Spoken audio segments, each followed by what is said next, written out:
जपवा रहे हैं, योग करवा रहे हैं, करते नाना रूप धरे। जो लीला अनेक नटकुंज रचा, सारी लीला उन्हीं की चल रही है। तो मैं कहना क्या चाहता हूँ, गोपियों ने कहा कि प्रभु मैंने आपको जान लिया। भगवान मुस्कुरा दिए कि वेद हमको नहीं जान पाए और ये गांव की गवारी ने अच्छा दही बेचे वाली ग्वाली ने हमको पहचान ली। भगवान ने कहा बताओ ये कौन है? गोपियों ने कहा कि हे प्रभु खल गोपिका नंदनो भगवान। हे प्रभु आप गोपी नंदन नहीं हो, आप यशोदा नंदन नहीं हो, आप देवकी नंदन नहीं। भगवान ने कहा भैया तो मैं हूँ क्या, ये तो बताओगी? देहिनाम अंतरात्म दृक्। हे प्रभु आप अखिल जीवन की आत्मा, आप सब में व्याप्त हैं, चराचर जगत आप में कल्पित है, आप अविनाशी सत्ता है। भगवान ने कहा अरे कहीं तो जन्म लिया हूँ। गोपियों ने कहा आप अभी धोखा दे रहे हो, आप जन्म उन्म नहीं लिए हो। विखन सार्थितो विश्वगुप्त ए सखौदे युवान सात्वताम फूले। ब्रह्मा के स्तुति पर गुरु जी को दीजिए, गुरु जी से शुरू करिए। गुरु जी ले लें। ब्रह्मा की स्तुति पर संसार का कल्याण करने के लिए हे प्रभु आप नाम रूप धारण किए हुए हैं। ले महाराज जी जब मैंने सुन लो उसके बाद तो वही रख देते हैं वहाँ के नीचे। आप जन्म नहीं लिए हैं, आप नाम रूप धारण किए हैं अपने भक्तों के कल्याण के लिए, संसार के कल्याण के लिए। तो जो कृष्ण को अजन्मा अविनाशी के रूप में जानता है इसको आप साधारण समझ रहे हैं। भगवान कृष्ण ने कहा हे अर्जुन औ जानन्ति माम मूढ़ा मानसिम तन्मास्वतम परम भाव मजानम तो मम भूत महेश्वर। हे अर्जुन ये साधारण बुद्धि वाले मुझ अंतर्यामी परमात्मा को भी साधारण सा जन्मने मरने वाला मनुष्य समझते हैं। बताओ मेरे परम भाव को नहीं जानते हैं। जो गोपियां कृष्ण के परम भाव को माने अविनाशी भाव को जान रही हैं, जो कृष्ण को पहचान रही हैं, और जो कृष्ण को जान गया, जो आत्मा को जान गया, तो जानत तुम्हें हो जाई। जो राधा है वही कृष्ण है, जो कृष्ण है वही राधा है। कृष्ण और राधा में कोई भेद ही नहीं है। महाराज राधा का ब्याह काहे नहीं? हम कहीं पूछे से राधा का ब्याह पूछे जाएगा। तुम राधा को जानते हो? जब राधा को नहीं जानते हो तभी ब्याह पूछ रहे हो। ऐसे मूर्खों को बैठने नहीं देते हम लोग। तुम्हें अपना कल्याण चाहिए, अगर आत्मिक कल्याण चाह रहे हो तो आओ मेरे पास। और रावण के नानी का नाम रहा महाराज, चल रावण के नानी का नाम बताने वाले बहुत हैं। कहीं पूछेगी बात, ऐसे लोगों को उठा दिया जाता है दरबार से। अगर आपको अपना कल्याण चाहिए, मन कैसे बना, बुद्धि कैसे बनी, चित्त कैसे बना, सूक्ष्म शरीर कैसे बना, कारण कैसे बना, स्थूल कैसे बना, इसमें चेतन कैसे आया, अरे जब तक करके एकाग्रवृत्ति करके तो संगतियां मिलेगी। आओ कोई महापुरुष मिलेगा, तत्व ज्ञान देगा, पूरा कृष्ण का बोध होगा, जगत के मिथ्यात्व का निश्चय होगा। आप स्वयं में राधा है बाबू, आपके चरणों में हम लिखने के लिए तैयार हैं। आज झूठा राधा बन गए हुए महाराज, मान ले तो है राधा, भले जे आओ था राधा राधा मान ले हम राधा। हम लोगों के बीच पहुंचते हैं तब समझ में आता है। ज्ञान की पराकाष्ठा है प्रेम। प्रेम राम प्रेम बिन सोहन ज्ञाना। समझे? परमात्मा में अगर आपका प्रेम नहीं है, आपका प्रेम अभी विषयों से है, तो आपका ज्ञान नहीं। ज्ञान की पराकाष्ठा है प्रेम, और प्रेम की पराकाष्ठा है ज्ञान। अगर उस परमात्मा में सच में प्रेम होगा तो निश्चित है उसका स्वरूप आपके भीतर होगा, और वही आप हो जाएंगे। भगवान का स्वरूप भीतर आया कि भगवान के सारे गुण धर्म आप में आ जाएंगे। अभी कल कौन मुझसे बोल रहा था, महाराज जी वो अमेंद्र, मैं कथा करना चाहता हूँ। हम कहा यार तू अपना तो नाश कर ही रहा है, दूसरे का भी नाश करेगा। कथा करने के चक्कर में मत पड़ना, पहले अपना कल्याण सोचो, पहले हमें आत्म स्वरूप का बोध हो, अपना कल्याण कर लो। तुम्हारा स्वरूप ही कल्याण का है। बैठ के गाली दोगे तो भी आप दूसरे का कल्याण होगा। आपको लगेगा कि महाराज गाली दे रहे हैं, लेकिन हो सकता है आपका कल्याण उनके जरिए से हो।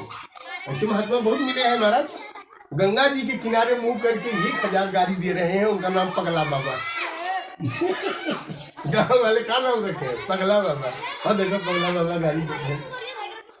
अब गंगा जी की गाली देते हैं, हवा के गाली देते हैं। हम यहाँ पे गाली दे तो लोग नहीं, चलो ये गाली देते हैं। अब उनको भगवान क्या दिए हैं? सच में महापुरुष है।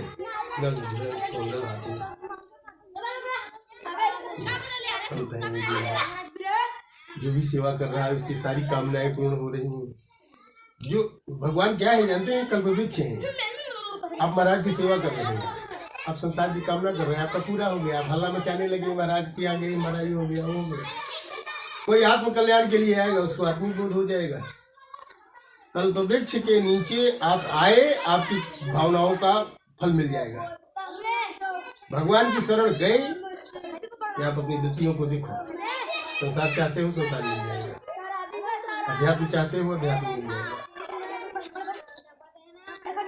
तो ठीक है, बड़ी अच्छी बात। आप लोगों के बीच आए, हम भी तो रास्ते के मुसाफिर हैं। आलोक से मिलने के लिए चला आया गाड़ी से, मोटरसाइकिल से, लेकिन हालत खराब हो गई। कल ही मैं यहाँ आने वाला था, लेके आने वाले हम कहा है आलोक अब मैं कहीं जाऊँगा नहीं, जिंदा रहूँ यहीं रहने लगूँ जी। उन लोग उसी कुटिया में खड़े रहे, स्नान किए। सुबह निकलना था, बक्सर जाना है। सम्मेलन है संतों का, भगत है, कराते हैं। ये भी आए हैं कल, कहाँ से? थोड़ी इनकी भी सुना। हमारे गुरु जी थोड़ा जलपान हो जाए, इसके बाद थोड़ा ये काढ़ा ठंडा हो जाएगा। अच्छा, आप लोग थोड़ा प्रसाद काढ़ा वाढ़ा दे दें। श्याम बाबा आप लीजिए। ठीक है, आप श्याम बाबा हैं, फौजी बाबा फौज से हैं। आप भी संत हैं, और हम सबका सौभाग्य है कि इस आश्रम में आपकी कृपा है। आप यहीं पर जो है रहकर। तो हम लोग थोड़ा इनका भी संबोधन सुन लें जी। भी अपने कुछ विचार व्यक्त कीजिए। हाँ, 5-10 मिनट में आप 10 मिनट में आपका भी सुन लें, फिर आपका थोड़ा आशीर्वचन लेंगे, क्योंकि हम लोग आज प्रतिष्ठान खुला है हमारा। जी जी, क्योंकि ऐसा संयोग कम बैठता है ना। हाँ कम भैया, वहाँ बोल दीजिएगा, सब व्यवस्था चल रही है, चलने दीजिए। हाँ, ठीक है।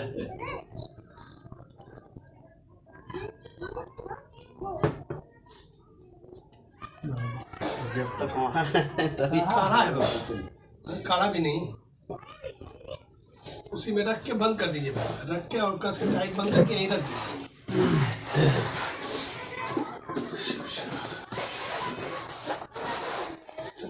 जगह देखे बढ़िया, सब बैठ जाए। ठीक है, ठीक है। आपको कमर दर्द का इतना दिक्कत है, बैठ जाए। अरे ठीक है, महाराज जी बता रहे हैं तो काहे नहीं कर रहे हैं? करते हैं, लेकिन हम बिना सपोर्ट के थोड़ा नहीं बैठते हैं। चलिए भाई, महाराज जी शुरू कीजिए। जग में जाए जला लीजिए।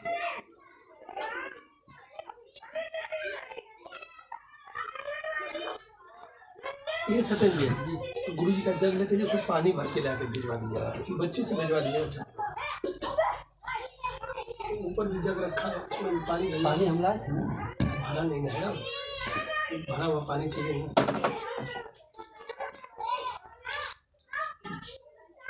उसमें जी इसमें भिजवा दीजिएगा, थोड़ा सा पेपर वाली गिलास भिजवा दीजिएगा। गुरु जी का हमेशा रखा करिए, कोई भक्त आते हैं, गुरु जी प्रसाद देते हैं, तो कम से कम पानी पिला दीजिए, और एक डस्टबिन भिजवा दीजिएगा जी।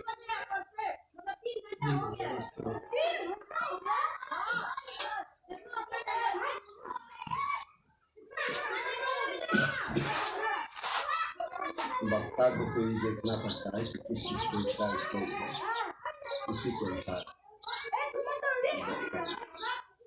यदि उससे हटकर होता है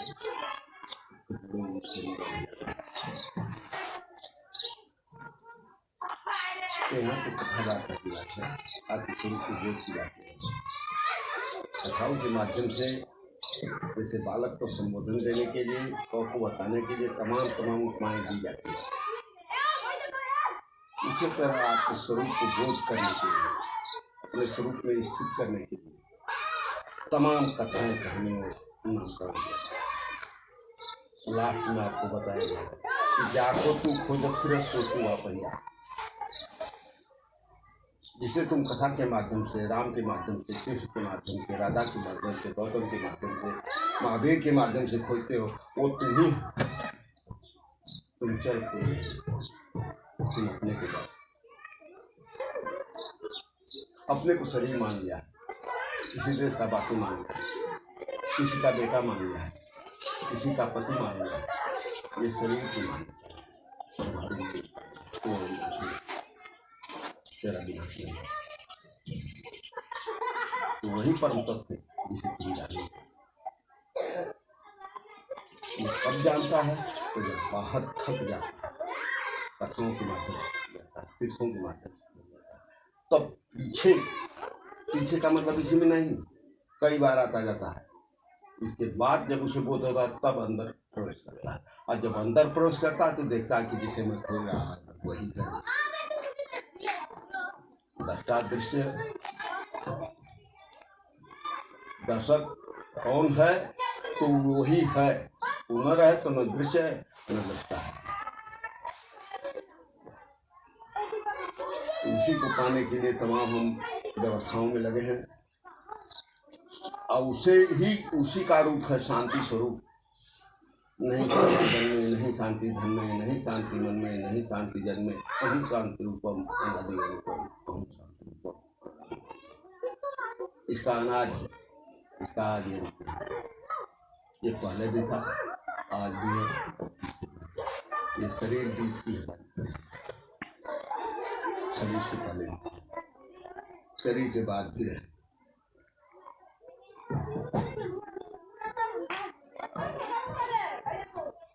दास्तानों के माध्यम से जैसे चलने के लिए बालक के लिए कोई सहारा दिया जाता है, जीव को रास्ते पर लाने के लिए तमाम उपमाएं दे करके लाया जाता है कि आ जाए।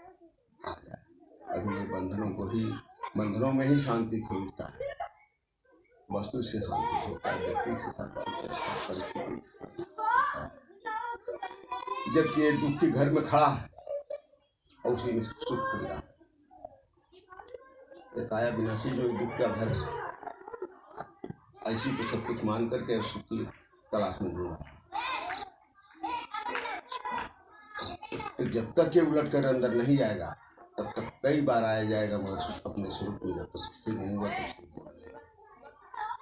अलग से जो कुछ भी मिलेगा छूट जाएगा। यदि आपको देखने में, आपको जानने में, आपको महसूस होगा कि परमात्मा अलग है, तो परमात्मा मिलेगा भी तो छूट जाएगा।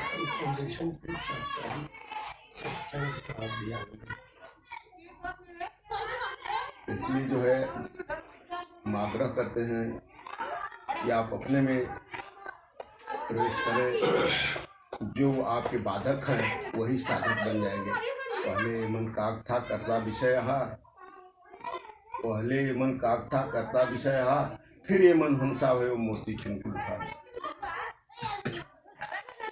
मन इंद्रियों के साथ रहकर विषयों का भोग में आ सकती है, विषयों में सुख होता है। रुपए में, पैसे में, शरीर की बनावट में, धन में, संपत्ति में, सम्मान में, ये सुख नहीं है। जिस मान से सुख मिल रहा है वही अपमान होगा तो तुम दुख मिलेगा। जब सम्मान और सम्मान में दोनों बनते हैं, एक बनते हैं, तभी हम सम्मान करते हैं। सम्मान कोई दूसरा नहीं है, जो रूप कल्पना करके दिखाया गया वो सम्मान नहीं, सम्मान आप ही है। उस स्थिति में होंगे, थोड़ा सम्मान दे दिए, माला दे दिए, रुपया दे दिए, बाबा जी कह दिए, पंडित जी कह दिए, गुरु जी कह दिए, महंत कह दिए, तुम करके बहुत बड़े हो गए। दो गाली दे दिए तो फिर इतना राग सब खत्म हो गया, देश में आ गए तुरंत। तो दोनों में क्षमता है, तभी तो फिर हम इस रास्ते के राही बने। वहीं जाकर लिखा गया है कि गुण लगात करेंगे कैसे तखल के वचन समझ। हूँ गाली था क्या फर्क है? गाली तो गाली लगा था, गाली की जब हम ले तब न लगी, गाली लगे न तब तो लगी कैसे? नदी के पास, नदी के कान में अभी मुलाकात नहीं कर रही है।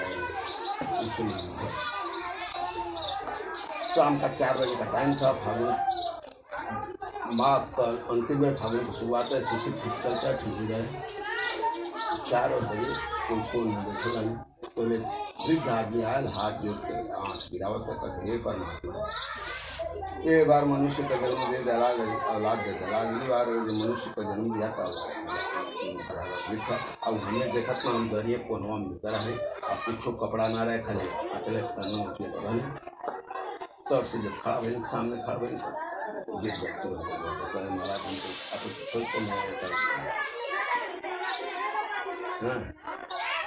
हमारा न खाए के न सुते के न जगह बाकी चलवा हमारे द्वारा बड़ा पीछा के ना मान लिया द्वारे तो सही जैसे कल सोई के व्यवस्था जैसे बच्चे छोटे छोटे हैं 3-4 बच्चे अब गाड़ी दिए तो दौड़ा मार लेंगे। हम कहें अभी हम वापस जा रहे हैं, कहें अरे बाबा घर जाओ तुम्हारी, हम कहाँ गाड़ी देते कहाँ से चल गया गरिया पर ले तब न लगी हमके, अलेब न कैसे लगी, कहें कैसे, भाई 5 रुपया तुमको दे रहे हैं, पैसे नहीं लोगे तो क्या होगा, तो आपके पास तो गाली नहीं लगी तो उसके पास जाएगी। हम जो भी करते हैं उसी का परिणाम मिलता है, वही पौधा बनता है और उसी का फल आता है। तो कर्म का फल ही इंसान है, इसीलिए आपको बताया गया कि कर्म धन विश्व राखा जो जस्कर होता। मानस बता रहे हैं, मानस का मतलब उस पुस्तक से नहीं है, इसमें भी है, ये भी बताता है। नहीं तो सुख दुख के दाता निजित कर्म भोग समझाता, तेरे किए हुए कर्मों का संसार ही तुम्हें ले रहा है, कोई अलग कोई भगवान नहीं है जो तुम्हें सुख देता है। मान करके कौन ऐसा भगवान है नहीं करेगा कि यही जो है किसी के पत्र सो आता रहे, कोई जरे जरे में रहता तो कहीं नहीं उसको रोकता है।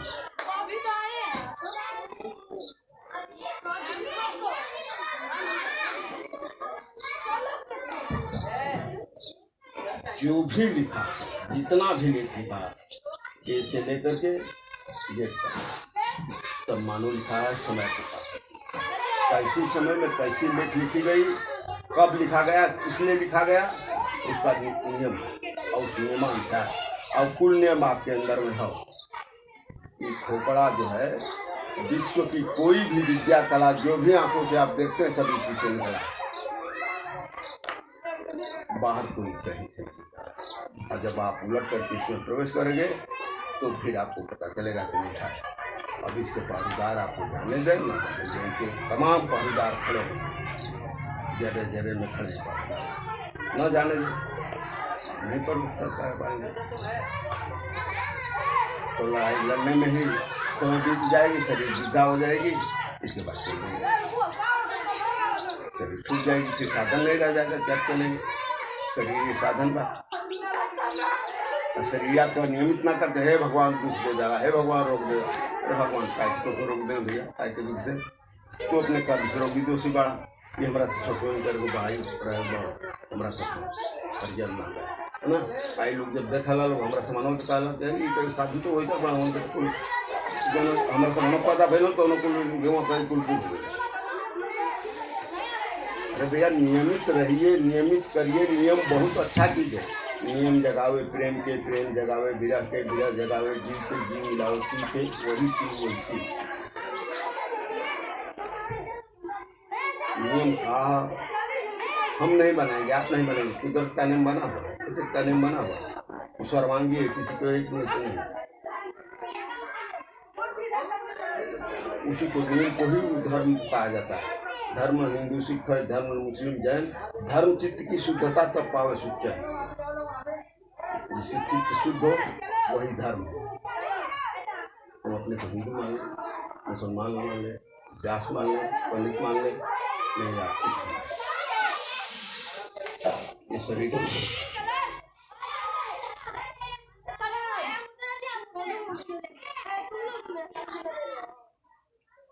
फिर आगे महाराज से अग्रवाल समय हमको आने सभी बाबा का भी आपने सत्संग सुना फेसबुक लाइव पर, अन्य जो ज्ञानपुर से आए हुए संतों का भी पहले सत्संग हुआ है। तो आइए उत्थान फाउंडेशन के प्रेरक ज्ञान मूर्ति संत श्री यू जी महाराज से अंतिम सत्संग के रूप में आपका हम आशीर्वचन लेते हैं। आप सब फेसबुक लाइव पर बने रहें।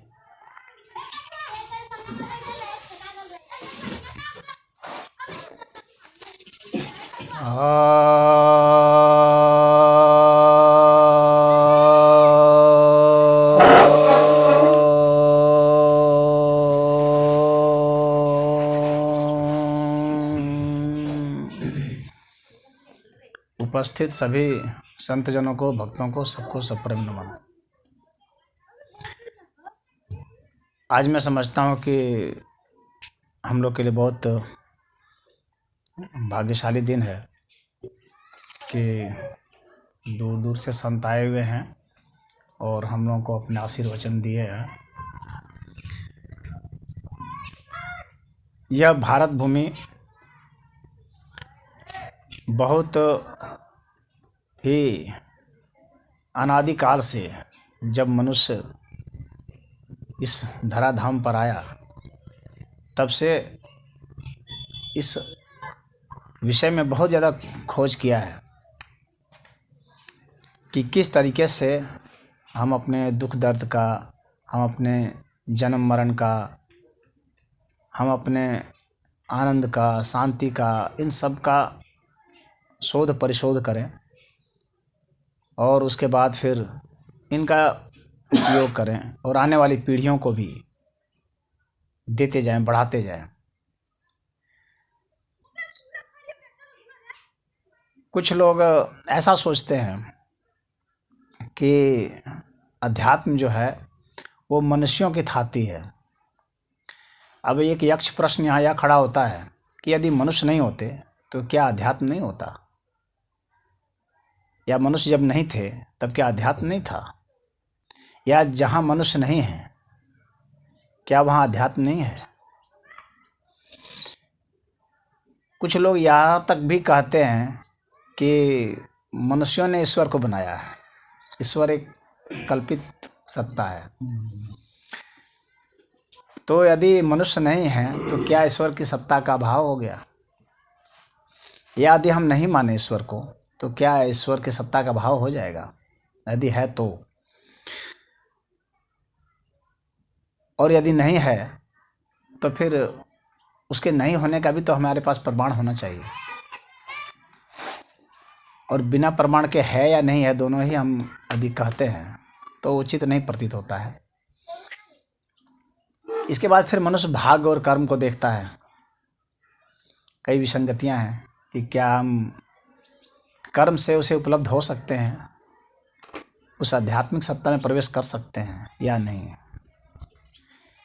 क्या ज्ञान भी एक कर्म है या नहीं, क्या प्रेम भी एक कर्म है या नहीं, या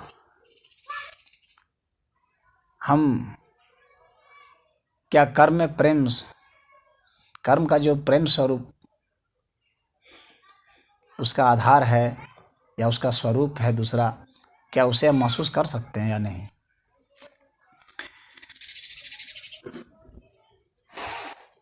और फिर एक जो बड़ी आपत्ति है कि यदि आत्मा है और एक शरीर को छोड़ के दूसरे शरीर को धारण करती है, जैसे कि गीता में कहा गया है, वासान से जीर्णानि यथा विहाय नवानि गृह्णाति नरोपराणि तथा शरीरानि विहाय जीर्णानि अन्यानि संयाति नवानि देहि। तो ये जो गति है ये तो पदार्थ का कार्य है, तो क्या आत्मा पदार्थ के तहत नहीं आ जाएगी? यदि आत्मा गति करती है, पुराने शरीर को छोड़कर नए शरीर को धारण करती है, तो क्या यह पदार्थ का गुण नहीं है? तो क्या आत्मा को हम पदार्थ कहेंगे? और कुछ पुनर्जन्म पर भी प्रश्न है कि यदि पुनर्जन्म होता है, मनुष्य का ही नहीं किसी भी चीज का, तो फिर उसकी यादें क्यों नहीं है?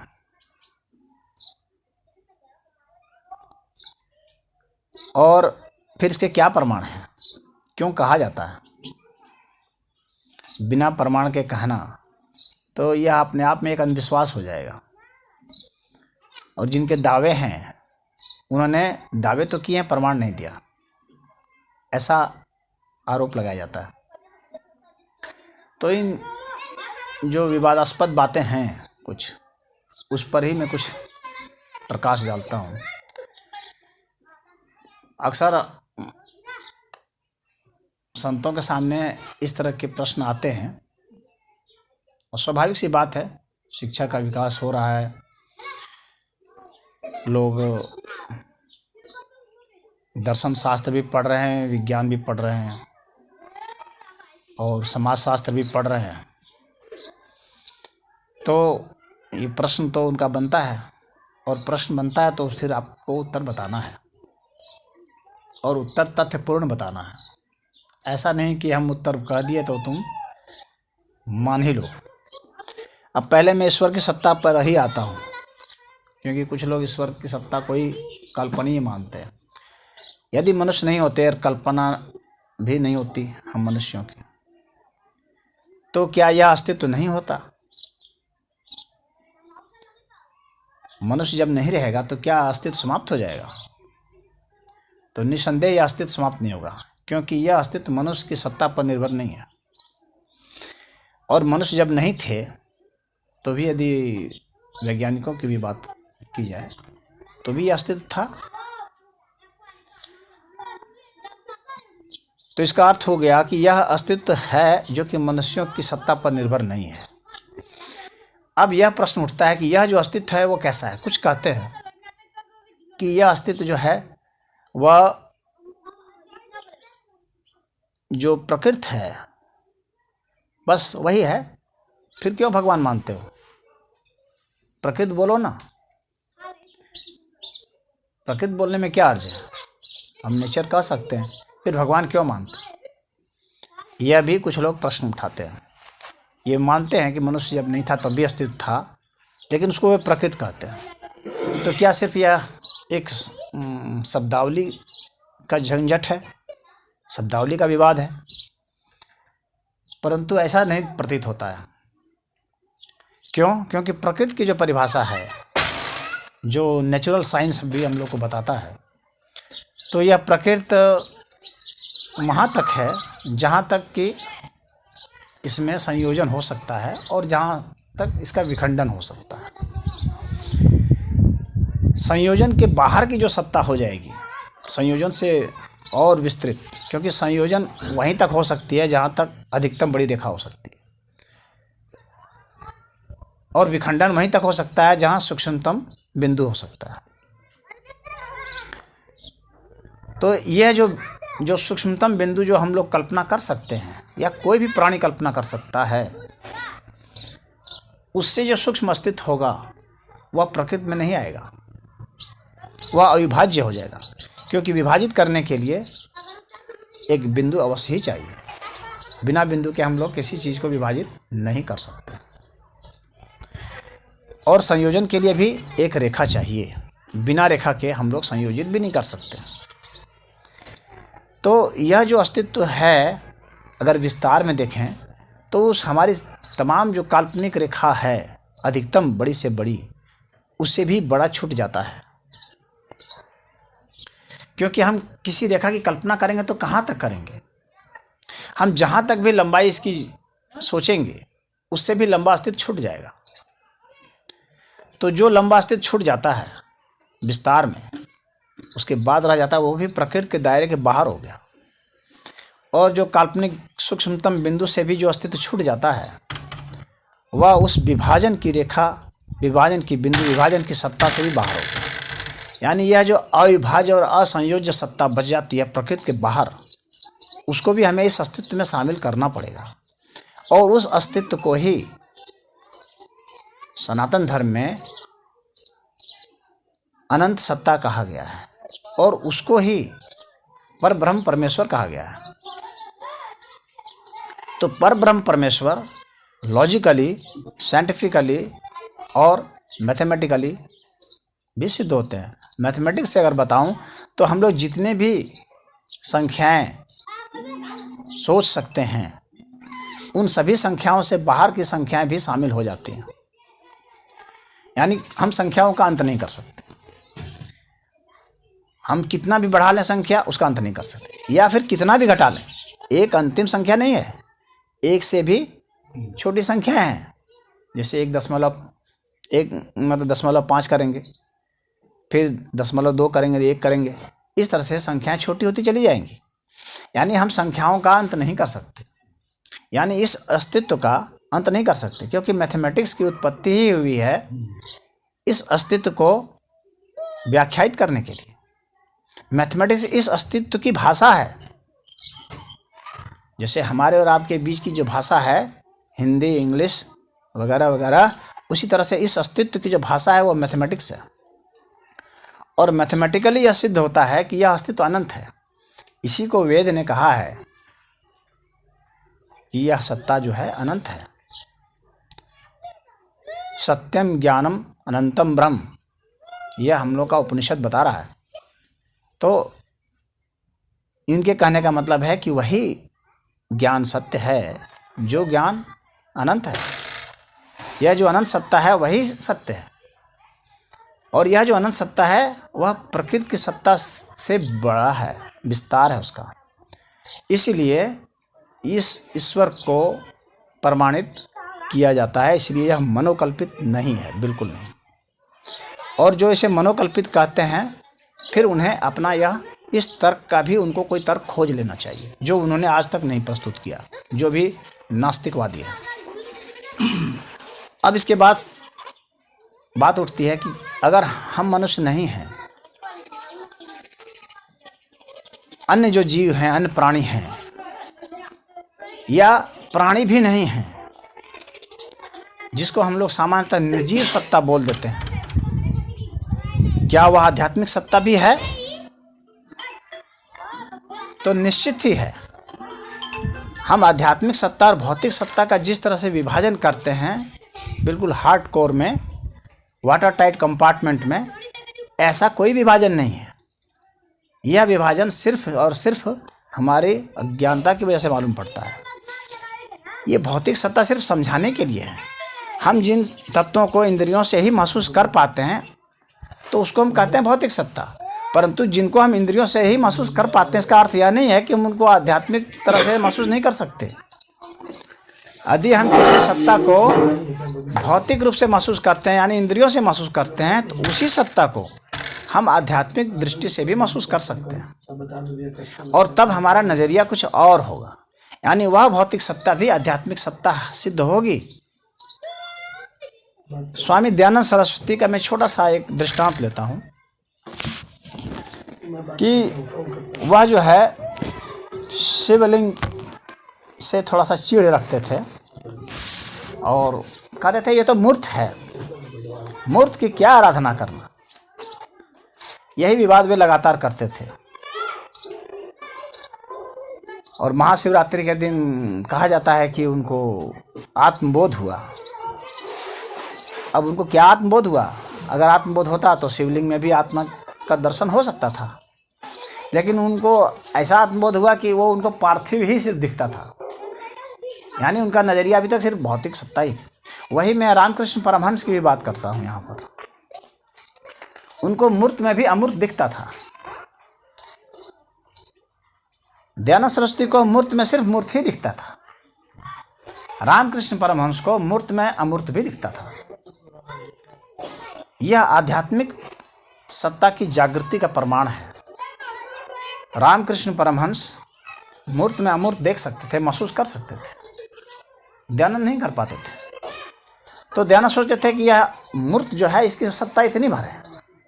यदि हम सोचें कि हमारी सत्ता इतनी भर है, तो यह हमारी अपनी अज्ञानता है। हमारी सत्ता इतनी मात्र नहीं है, और किसी भी चीज़ की सत्ता उतनी ही मात्र नहीं है जितनी कि हमारी आंखें देखती हैं, या हमारे कान सुनते हैं, या हम उसे गंध से महसूस करते हैं, या स्वाद से, या स्पर्श से। इन 5 इंद्रियों के जरिए जो सत्ता में महसूस होती है वह उतनी भर नहीं है, बल्कि सत्ता का उतना अंश महसूस हम करते हैं। इसको ऐसा समझना चाहिए, कोई जो सत्ता है उसका हम उतना अंश महसूस कर रहे हैं इन इंद्रियों से, इतना नहीं कि वह सत्ता उतनी ही है। वह सत्ता और कितनी हो सकती है यदि हमारे और जो इंद्रियां होती, या और जो हमारी इंद्रियां हैं उसको यदि हम जागृत कर लेते तो हमें पता चलता। यानी यह जो भौतिक सत्ता आपको दिखती है, यह भौतिक सत्ता भी आध्यात्मिक सत्ता है। यह भौतिक, आध्यात्मिक और दैविक इस तरह से जो विभाजन किया गया है, यह मात्र उस सत्ता के उस पक्ष को ही आप जितना समझते हैं उसके लिए संबोधन है, न कि सत्ता का पूर्ण अर्थ वह है। इसीलिए उपनिषद जो है यह भी कहता है ओम पूर्णम इदः पूर्णम इदम। वह तो पूर्ण कह रहा है परमात्मा को ना, ओम पूर्णम इदः पूर्णम इदम पूर्णात् पूर्णम उच्यते पूर्णस्य पूर्णम आदाय पूर्णमेव अवशिष्यते। फिर वह पूर्ण कैसे रहेगा? जो लोग ईश्वर को एक देशी मान लेते हैं, चाहे अंक में मान लें कि ईश्वर एक है ऐसा मान लें, तो फिर ईश्वर 2 3 4 5 6 नहीं है, तो ईश्वर एक देशी फिर हो गए, एक संख्या में सीमित हो गए, जबकि ईश्वर तो असीम है ना। यदि ईश्वर को आप एक देशी मानेंगे तो उसे कभी आप पूर्ण सिद्ध नहीं कर सकते, एक बात। दूसरी बात, उसे आप कभी भी निराकार से साकार नहीं सिद्ध कर सकते। इसीलिए जो ऐसा मानते रहे वो बराबर इसकी जिद करते रहे कि ईश्वर जो है सिर्फ और सिर्फ जो है निराकार है। यदि ईश्वर साकार नहीं हो सकता तो फिर ईश्वर की सत्ता अधूरी हो जाएगी ना, फिर उसको पूर्ण कैसे कहेंगे? और ऐसा ईश्वर सर्वशक्तिमान फिर कैसा होगा? यदि ईश्वर साकार है, निराकार है और साकार और निराकार से परे है, तभी तो हम कह सकते हैं कि ईश्वर पूर्ण है, अन्यथा हम कैसे कह सकते हैं? यदि ईश्वर मूर्त है, अमूर्त है, मूर्त अमूर्त से परे है, यदि ईश्वर सगुण है, निर्गुण है, सगुण निर्गुण से परे है, ऐसी स्थिति में ही ईश्वर पूर्ण सिद्ध होंगे। और वेद की स्पष्ट घोषणा है कि ईश्वर जो है पूर्ण है।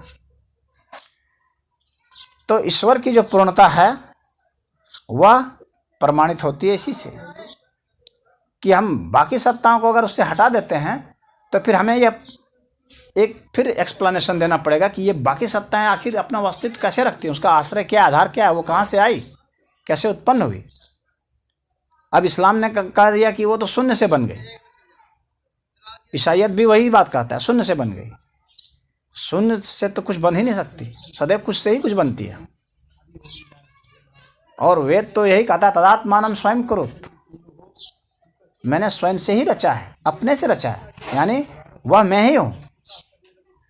और जब मैं वही हूँ तो फिर मेरे से भिन्न अन्य कोई भी सत्ता नहीं है। जो भिन्नता तुम्हें प्रतीत होती है वह इसलिए प्रतीत होती है कि तुम उस सत्ता के उतने ही अंश को देख पा रहे हो। भी यह मत समझना कि सत्ता उतनी ही है, उस सत्ता के उतने अंश को। जैसे कि यह मकान है, इस मकान के हम अभी इसी अंश को देख पा रहे हैं, तो यदि हम कहें कि बस इतना ही है तो ये गलतफहमी होगी। इसके बाहर भी तो सत्ता है, इस मकान का ही तो और भी स्वरूप है, आगे पीछे, इसके भीतर में भी।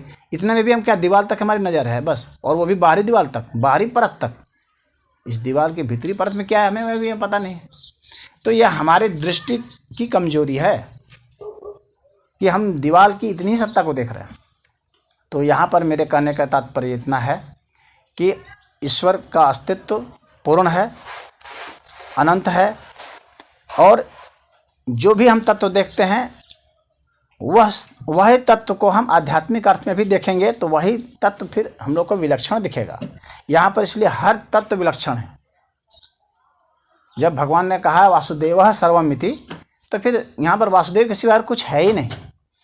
तो फिर ऐसे में यह मानना कि मैं देह हूँ, या यह मानना कि मैं मात्र इंद्रिय हूँ, या यह मानना कि मैं मनुष्य हूँ, यह सब एक भ्रांति के सिवा कुछ नहीं है।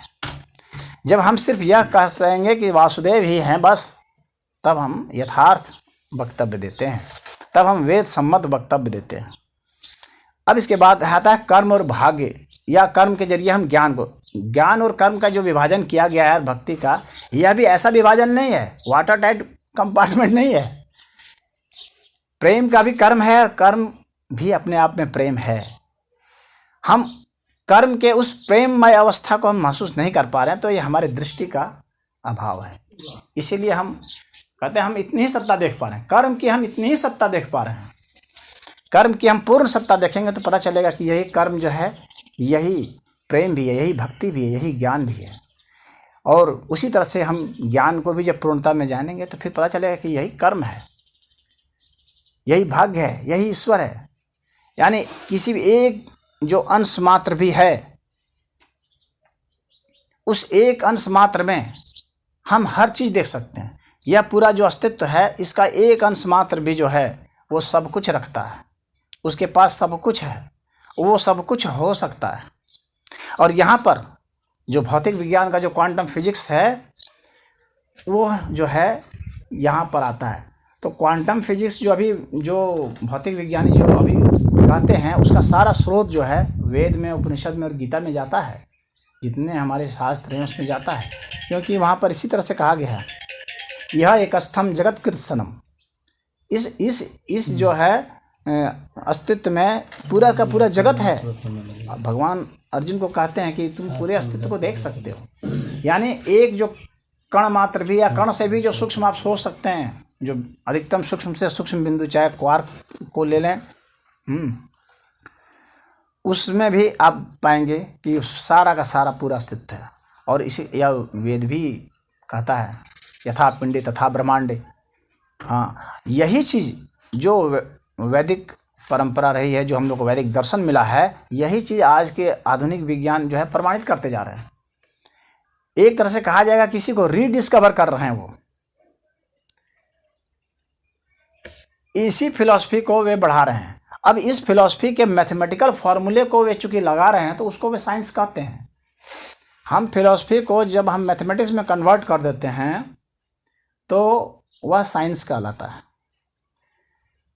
तो हम किसी भी सत्ता को जब पूर्णता से जानेंगे, तो हम जानेंगे कि यह जो भौतिक सत्ता है, यह आध्यात्मिक सत्ता भी है। और जो भौतिकवादियों और अध्यात्मवादियों का जो लगातार जो टक्कर चले आ रहे ज़माने से, इसके टक्कर की कोई बात ही नहीं है। जो वास्तविक आध्यात्मिक व्यक्ति है, वो कभी भी भौतिक सत्ता को भिन्न नहीं मानता। हाँ, क्योंकि ये टक्कर की कोई बात नहीं है। वो तो समग्रता में आप देखें, अभी आपको उतना अस्तित्व दिखता है तो कहते हैं ये भौतिक है, भौतिक है, भौतिक है, ये देह है, देह है, देह है। इस देह के अदेह अवस्था को भी आपको महसूस करना है। यदि आपको यह देह मात्र ही दिखता है, तो इसका मतलब है कि अभी आपको पूरा नहीं दिख रहा है, यथार्थ नहीं दिख रहा है। तो जो गोपियाँ थी, कई प्रसंग चले थे गोपियों का, इन्होंने साधु जी ने बड़ा अच्छा प्रसंग सुनाया। तो गोपियाँ जो थी, वो भगवान कृष्ण को वो देखती हैं, तो भगवान कृष्ण को हर सत्ता में देखती हैं, हर जगह देखती हैं। ऐसा नहीं है कि वो जो हाँ वसुदेव पुत्र जो हैं वो उन्हीं के अर्थ में वो देख रही हैं, ऐसा भी नहीं है। और इन्होंने ठीक कहा कि राधा जो है, तो वह हमारी एक अवस्था है ना, हमारी चेतना की, और वह वैसी अवस्था है जो कि अब प्रेम में मग्न हो गई है, परम सत्ता के प्रेम में मग्न हो गई है। तो हमारी जो अपनी जो हम सीमित सत्ता जिसको अब तक समझे हुए थे, वह जब इस संपूर्ण सत्ता के प्रेम में मग्न हो जाए, जिसको महासंभव कहा जाता है, और शिव पार्वती का महासंभव कह लें या सीताराम का कह लें, तो वह जो पूर्ण सत्ता है उसमें हम लीन हो जाते हैं। और ये जितनी शक्तियां हैं, अभी नवरात्र आने वाला है, तो ये हम जो है अपने 9 द्वारों की 9 शक्तियों का प्रयोग करके अपने इस जो हमको सीमित सत्ता दिखती है, इस सीमित सत्ता की पूर्णता को खोजना है। और इस सीमित सत्ता को कैसे पूर्ण है, कैसे इस असीम में है यह है, उसको करना, यही जो है अध्यात्म जगत है। और मनुष्य से भी इसका कोई लेना देना नहीं है। मनुष्य नहीं भी रहेगा तो ही अध्यात्म है। हर तत्व, ऐसा नहीं है कि सिर्फ मनुष्य ही शोध कर रहा है। कुछ लोगों को यही भ्रम है कि सिर्फ मनुष्य ही खोज कर रहा है या मनुष्य ही अध्यात्म में जा रहा है, ऐसा नहीं है। पशु पक्षी, वनस्पतियाँ और यहाँ तक कि जिसको हम निर्जीव सत्ता कहते हैं, वे भी उसी में है, क्योंकि पूरा सत्ता तो वही है ना। तो सारा डायनामिक्स जो हमारे में है वो उनमें है, जो उनमें है वो हम में है। तो ये जो लोहा है, वह लोहा भी अध्यात्म में है, हीरा भी अध्यात्म में है। अब उसके अध्यात्म को समझने के लिए हमको ठीक उस बिंदु पर पहुंचना पड़ेगा जहाँ पर कि वह है, और वह अपनी आध्यात्मिक सत्ता को जो फील करता है। हर तत्व आध्यात्मिक भी है और हर तत्व भौतिक भी होता है। भौतिक और अध्यात्म में ऐसा भेद नहीं है, सिर्फ हमारे जो उस सत्ता को ज्ञान का कौन स्तर है उससे महसूस करते हैं, उतना भर भेद है, बस हमारे ज्ञान का भेद है, न कि सत्ता मात्र का कोई भेद है। तो जितने भी अस्तित्व हैं, ये सारे अस्तित्व आध्यात्मिक भी हैं और जो हम अपनी इंद्रियों से महसूस करते हैं उसे हम भौतिक कहते हैं। हमारी जैसे हमारी जो है एक रेंज है हमारी आँखों के देखने की, उदाहरण के लिए, तो हमारी जो रेंज है, हमारे सुनने की भी एक रेंज है, इसकी एक फ्रिक्वेंसी है। जैसे 20 हर्ट्ज से 20,000 हर्ट्ज तक हम सुनते हैं, परंतु क्या ध्वनि का इतना ही रेंज है? क्या इतना ही मात्र ध्वनि है? वो जो चमगादड़ है वो तो बहुत हाई फ्रिक्वेंसी सुन लेता है। तो अलग अलग प्राणी हैं जो अलग अलग फ्रिक्वेंसी सुनते हैं और महसूस करते हैं। तो हमारी जहाँ तक लिमिट है वही पूरे ब्रह्मांड की लिमिट नहीं है, सभी प्राणियों की लिमिट नहीं है। तो जो हमारे लिमिट से बाहर जो हमें प्रतीत होता है उसकी भी सत्ता प्रमाणित होती है, धीरे धीरे प्रमाणित होती जाएगी मशीनियों से। जितने मशीन बनाए जा रहे हैं प्रमाणित होती जाएगी। और अब इसके बाद जो है जो कर्म और भाग का जो भेद जो आता है, कुछ लोग कहते हैं भाग से ही पा जाएगा, कोई कर्म करने की ज़रूरत नहीं है। तो पहले ये समझें कि भाग्य का वह हिस्सा जिसके कुछ कारकों को हम महसूस करते हैं, अनुभूत करते हैं और क्रियान्वित कर पाते हैं, कुछ आधार पर उसको इन्फ्लुएंस कर पाते हैं, प्रभावित कर पाते हैं, वही हिस्सा कर्म है। किसी भी एक घटना के घटने के लिए असंख्य कारक होते हैं। उन असंख्य कारक में से यदि हम चंद कारकों को महसूस कर पाते हैं, उसको प्रभावित कर पाते हैं, उसके बारे में जांच पड़ताल कर पाते हैं, तो उसके विषय में हम कहते हैं कि कर्म है। ऐसा हमारा कर्म के विषय में बहुत मामूली सा सोचना है, जबकि कर्म की सत्ता बहुत बड़ी है। और ये पूरा भाग जो है कर्म की सत्ता के तहत है, या ये जो कर्म है वो भाग की सत्ता के तहत है। इसीलिए हम जब कुछ अलग परिणाम आता है तो फिर हम कहते हैं हमारे पहुंच के बाहर हो गई, ये तो भगवान ने कर दिया कुछ, या भाग्य ने कर दिया, भाग में ऐसा था। तो भाग की सत्ता बहुत बड़ी है या कर्म की सत्ता बहुत बड़ी है। इन दोनों को हम ऐसा समझें, इसको विस्तार करके भाग बना दें कर्म को, या भाग को संकुचित करके कर्म बना दें। यह जो है हमारे ऊपर निर्भर करता है। लेकिन यह पूरा अस्तित्व जो है यह कर्ममय है और भाग्यमय है, दोनों है। अब हमारी दृष्टि है कि हम उसको किस तरह, सिक्का के इस पहलू से देखते हैं या इस पहलू से देखते हैं। लेकिन चूँकि हमारी इंद्रियां सीमित रेंज वाली हैं, तो सीमित सत्ता को ही देखती हैं जो यहाँ पर क्रियाएं हो रही हैं। तो वे क्रियाएं जिसको हमारा मन संपादित कर रहा है उसको हम लोग कर्म कहते हैं। लेकिन जहाँ तक मन नहीं जाता है तो वे क्रियाएं बाहर हैं। तो क्रिया और कर्म में ये फ़र्क हो जाता है। तो अब हम कोई भी कर्म करेंगे तो निश्चित ही है कि हमें परिणाम मिलेगा, भक्ति का भी परिणाम मिलेगा। क्यों नहीं मिलेगा परिणाम? यह जो विज्ञानमय कोश है उसमें तो संविधान बनाया ही हुआ है। जो हम लोग के विज्ञानमय कोश है उसमें संविधान बनाया हुआ है कि हम जो कुछ भी करेंगे वो जो पूरा अस्तित्व जो है उसके साथ क्रिया प्रक्रिया करके हमें कुछ न कुछ निश्चित परिणाम देगा। हो सकता है वह हमारे मनोवांछित परिणाम न हो, क्योंकि हमारे मन का अनुसार से ये अस्तित्व नहीं चलेगा ना। इस अस्तित्व ने जो भी हमें प्रदान कर दिया, हमें ये समझ लेना है कि वह इसका भी परिणाम था। तो कहने का ये मेरा तात्पर्य इतना है यहाँ पर कि यह जो पूरा अस्तित्व है यह कर्ममय है और हमारे मन के अनुकूल नहीं चलेगा, बल्कि हमारा स्वयं मन जो है ना उनमें से एक कारक है। और हम अपने मन के हिसाब से कुछ भी घटना सोचें, घटित करा दें, यह संभव नहीं है। कुछ लोग ऐसा भी सोचते हैं, बहुत सारे ऐसे लोग हैं, कई किताबें हैं भी हैं जिन्होंने लिख डाला है कि अपने मन में सोचो और वैसा हो जाएगा। हाँ ये सब उन लोगों की बात है जो कि पूरे अस्तित्व के कर्ममय विधान को नहीं जानते हैं कि तुम मन में कुछ भी सोच लो तो हो जाएगा। क्या तुम सोच लोगे एक लकीर को कि ये गंगा हो जाएगी तो गंगा हो जाएगी? तुम 1000 बार सोचो, तुम्हारे जैसे लाख आदमी सोचें, नहीं होगी। अस्तित्व आपके मन के मुताबिक नहीं व्यवहार करेगा, बल्कि आपका मन इस अस्तित्व के मुताबिक व्यवहार कर रहा है। तो हमें यह समझना पड़ेगा कि इस अस्तित्व के कर्म का डायनेमिक्स क्या है। और यह कब हम समझ पाएंगे? जब हम कर्म के यानी गति के सारे तत्वों का हम बहुत अच्छे ढंग से हम अवलोकन करेंगे, साक्षी भाव से अवलोकन करेंगे, तो हम समझ सकते हैं कि उसका डायनेमिक्स क्या है। तब हमें समझ में आएगा कर्म का क्या विधान है, और तब फिर हमारे लिए न ज्ञान दुरु है और नहीं प्रेम। उसी तरह से अगर हम प्रेम को समझते जाएंगे फिर हमारे लिए कोई भी कर्म दुरु नहीं है। हाँ, परंतु कोई भी कर्म का मतलब यह नहीं है कि आप अपने मन से ही कोई कर्म समझें। ईश्वर ने जो भी आपको कर्म करा दिया बस उसमें संतुष्ट रहिए। आप कहिए वही भगवान ने मैं यही इसी के लिए सेवा के लिए चुना, इससे हो गए सेवा, हाँ, मैं भी भगवान हूँ, हो गई सेवा, ईश्वर तत्व मैं भी हूँ और पूरा अस्तित्व ईश्वर तत्व है। तो उस अर्थ में हमारी सेवा होती रहे, यही यहाँ का सनातन संदेश है और यही सबके लिए है।